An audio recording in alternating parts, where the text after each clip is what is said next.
Hey guys, welcome back. Today's video is a little bit different. Today I'm gonna answer some tricky and brainy questions that puzzled us at least once. You might have known the answer for some of these questions, but still, I'll try to answer them scientifically. Before starting the video, please don't forget to smash that subscribe button. So, without any further delay, let's start. The first question is, how do we listen to our own voice while talking to ourselves? It's something about hearing you in other words that you specifically find cringeworthy, and this is rather strange if you think about it. You listen to yourself all day long. Why would a recording of your voice make you feel uncomfortable? The unfamiliarity is quite literally all in your head, although you are not imagining things. When you hear yourself speak, you're essentially hearing a distorted version of your voice. On the other hand, when you hear a recording of your voice, I'm very sorry to say this, you're hearing yourself the way everyone else hears you. The distinction here is caused by the physiology of your skull. But when you hear yourself talk, the sound also comes from an extra speaker of sorts, the bones of your skull. This is known as bone conduction, meaning that when your vocal cords vibrate to produce speech, that moment also causes the bones of your skull to vibrate, and this too is registered in the cochlea. So always listen to your good side. There's a saying, just have a look. So don't forget to talk to yourself. And the second question is, why it is impossible to self-tickle? The reason is a bit bigger. Try to tickle yourself. It's really impossible, right? That's actually pretty weird when you think about it, because sometimes a touch on the back of your arm by someone else is enough to cause a laughing fit and full body shoulders. So why can't we elicit the same response ourselves? Well, it's all thanks to your cerebellum. Before we dive into the reason why we can't self-tickle, let's first discuss what the heck tickling actually is and why it causes our bodies to freak out sometimes. According to a neuroscientist, Sarah Jane Blackmore from University College London, two parts of the brain are responsible for how we process tickling. The somatosensory cortex, which is responsible for perceiving touch, and the anterior cingulate cortex, which processes pleasure. Both of these regions work together to trigger the nervous system when someone or something tickles us. The weird thing is that tickling isn't really a pleasurable feeling, but still, we laugh like we heard the best joke ever. Why?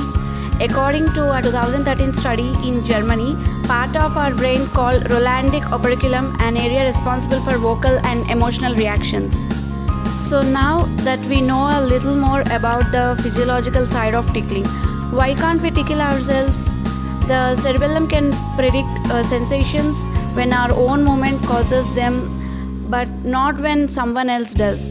In other words, cerebellum, part of our brain that monitors motor control, knows where our hand is going to try to tickle. Because of this, sensation is lost. It's no longer a surprise or something we can't control, and it isn't a threat. Third question is, why do we close our eyes while sneezing? It is possible to keep our eyes open during a sneeze, said Dr. David Hudson, an associate dean at the Texas A&M College of Medicine. The fact is that it is possible to sneeze with the eyes open, suggests that it is not mandatory, Hudson said in a statement. Not entirely clear why people blink while sneezing, but it is likely plays a protective role, he said. Sneezing, known to researchers, the sterilization reflex protects our nasal passage from foreign particles by forcing 10 mph whoosh of air from the lungs. However, sneezing involves more than expelling air and foreign particles when stimulated. The brainstem sneeze center orders muscles to contract from esophagus to sphincter. This includes the muscles controlling the eyelids. Some sneezers even shed a few tears.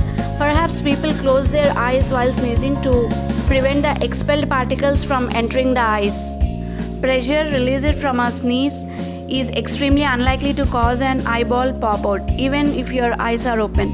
Increased pressure from straining builds up in the blood vessels. This is due to increased vascular pressure, which leads to ruptured capillaries, which once broken are often visible in the eyeball. This allegedly happened in 1882 according to a New York Times article about a woman who was said to have an dislocated eyeball. And next, why yawning is contagious. If seeing someone mid-yawn makes you involuntarily stretch your mouth and yawn, in fact, you are among that 60 to 75% of people who find that seeing a person yawn in real life or photo or even reading about it compels them to the same thing. While a whole assortment of creatures, even pigs, hippos, snakes, chimpanzees, and even sharks have been known to yawn, fewer species have been prone to catch yawns of one another in the way the humans prone to do. For a long time, scientists believed that all yawning was a precursor to sleep, but recent researchers have suggested that the act bears no relation to dipping energy levels. Instead, catching yawns on a regular basis seems to indicate more about personality than your sleepiness. Yawning is a sign of empathy. Catching yawns may be an unconscious sign that you are attempting to other people emotions in the same way. You might automatically smile or frown at someone when they do the same to you. Children, until they are around 4 years old, generally don't develop this. And secondly, you're just young. Studies show that the young you are, the more likely you are to catch yawns of your co-workers or colleagues. People become less susceptible to mimic yawns as they grow, possibly because they pay less attention to the behavior in others. And finally, what is the reason behind goosebumps? Imagine swimming in a lake on a hot summer day. The water is just quite warm, but the wind is strong, and the moment you leave water, you feel chill and get goosebumps. So you change clothes and move inside to warm up. You make a nice cup of tea, get another blanket, and switch on the radio. Suddenly, you hear a song from a long time ago, the song that your grandmother used to sing when you were young. Again, you feel a chill on your back, and again, you get goosebumps. Why do such seemingly unrelated events elicit the same body reaction?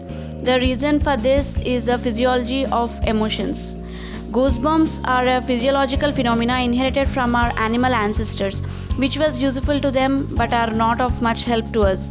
Goosebumps are tiny elevations of the skin that resemble the skin of poultry after the feathers have been plucked. These bumps are caused by a contraction of miniature muscles that are attached to each hair. Each contracting muscle creates a shallow depression on the skin surface, which causes the surrounding area to protrude. The contraction also causes the hair to stand up when the body feels cold. In addition to cold, the hair will also stand up in many animals when they feel threatened. In a cat being attacked by a dog, for example, the elevated head together with the arched back and the sideward position, the animal often assumes makes the cat appear bigger in an attempt to make the dog back off. In such a way, people also tend to express goosebumps during emotional situations such as walking down the aisle during their wedding, standing on the podium, or even just watching a horror movie on television. Quite often, people may get goosebumps many years after a significant event just by thinking about it, like thinking about the emotion they once experienced. The reason for all these responses is the subconscious release of an stress hormone called adrenaline. Adrenaline, which in human is produced in two small bean-like glands that sits at the top of each kidney, not only causes the contraction of skin muscles but also influences many other body reactions. Other signs of adrenaline release includes tears, sweaty palms, trembling hands, and increase in blood pressure, a racing heart rate, or the feeling of butterflies in the stomach. Actually, the picture doesn't symbolize the true meaning. Butterflies in stomach means fluttering sensation caused by a feeling of nervous anticipation. So that's it for today's video. I hope you had fun watching this. If so, please like and comment and hit that subscribe button, and don't forget to hit bell button also. Thank you. Bye.